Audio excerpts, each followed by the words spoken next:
Okay, so let's talk about factors and what a factor is and how we're going to use them as we're doing some fraction math. So the first thing we need to know is what a factor is. So I want you to look this up on Google using your Chromebook and write down the definition you come up with for factors. You can pause the video while you do that and then come back here and start the video and we'll check our work together. Okay, so a factor. The factors are two numbers that I multiply together to get another number.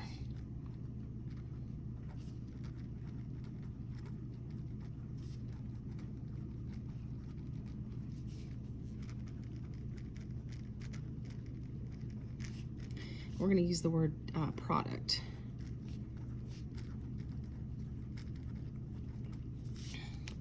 So if I want to know what numbers I can multiply together to get a product of, let's say, 10, I would say, well, all the numbers I can multiply together that would get me 10 are, well, 1 times 10 will always get me 10, and then 2 times 5 will get me 10. So the factors of 10 are 1 and 2 and 5 and 10.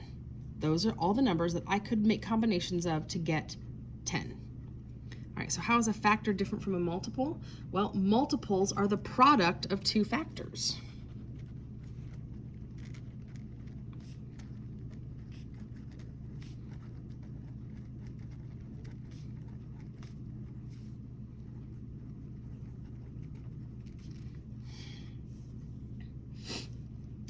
And there's one other important thing we need to know about factors, is that every single number has a factor of 1, because 1 times that number will always give you that number.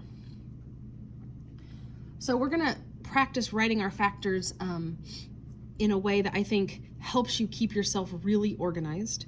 So what we do is we actually list the entire multiplication problem that makes the number we're looking for. So we're going to start with 24, and we're going to list all the multiplication problems that will give us 24, and we're going to try really hard to get those in order without missing any. So we go through and we always start with 1 times itself. So 1 times 24 is going to equal 24. And then I just go through my numbers and ask myself, okay, is 2 going to be a factor of 24? This is when those divisibility rules really come into handy, because I can look at this number and know that, oh, well, I know that if a number is even, 2 is a factor, so 2 has to work. So 2 times 12 is going to give me 24. And then I'm going to ask myself, is 3 a factor of 24? And I have to think to myself, well, 4 plus 2 is 6. 6 is divisible by 3, so 24 is divisible by 3. So I have to think, okay, well, what times 3 equals 24? And that's 8. And then I ask myself, does 4 work?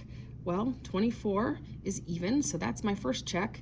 And then I ask myself, well, if it's divided by 2, it's 12, and 12 is still even, so I know 4 is going to work as a factor of 24. So I think, okay, what times 4 gives me 24? And the answer is 6. And then I would check on 5. Will 5 go into 24? And I can look at 24 and know right away that 5 isn't going to work, because 24 doesn't end with a 5 or a 0, so 5 doesn't work. And the next number in order would be 6, and I've already used 6. 6 is already in my list. So that's how I know I'm done finding all the factors. You know you have gotten all the factors when the next factor in numerical order is one you've already used. The next factor in this list would be 6. 6 was used in the problem above. So if I would put a 6 here, I would just get 6 times 4, and I would just be repeating numbers I already have in my list. Now what we do is we take this list that I have and we make a list of them this way in order from least to greatest. So we start at the top of the list with 1, we work down the left side, and when I get to the bottom, I work my way up. So we kind of work in a horseshoe pattern like this, and I would say my factors are 1, 2, 3, 4, 6, 8, 12, and 24. And now I have a list of my factors, and I didn't accidentally miss any. I didn't make my list too wide and fill in from the middle, or make my list too narrow and not have room to fill in. So this is why I like to do it this way. It's one extra step of making this list, but overall it's a lot less work than having to erase and try to make more space.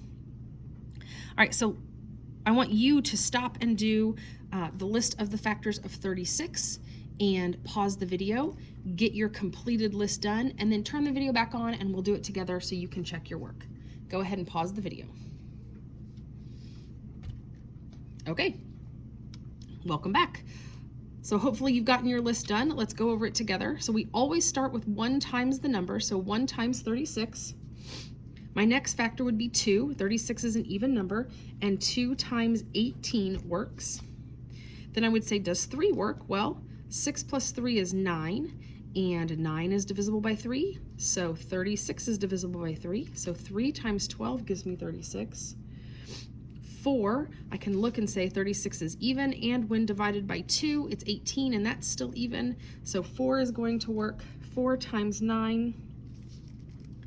5 does not work because 36 does not end in 5 or 0, so I keep going.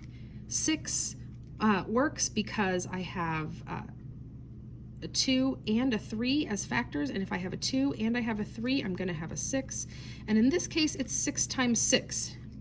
Now, when a factor is repeated twice in the same problem, I only count this number one time in my list. I would not put the 6 in here twice.